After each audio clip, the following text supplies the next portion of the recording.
زمان بعيد، في مملكة اسمها نيرفانا، كان في فارس اسمه رعد، راجل جامد، قلبه ما بيخافش، وسيفه بيقطع الهوا قبل العدو.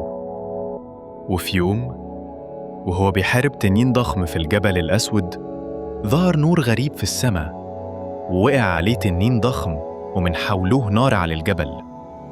رعد كان ينظر إليه التنين الضخم، ولكن فجأة اتجمد. رعد اتحرك لوحده ولقى نفسه في عالم تاني، كله نيون وأبراج طايرة وناس لابسين حاجة غريبة بتكلمهم بعقل صناعي.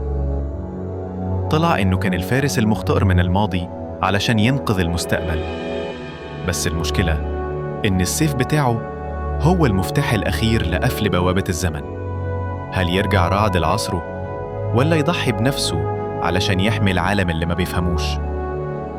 اللي جاي أغرب من اللي فات.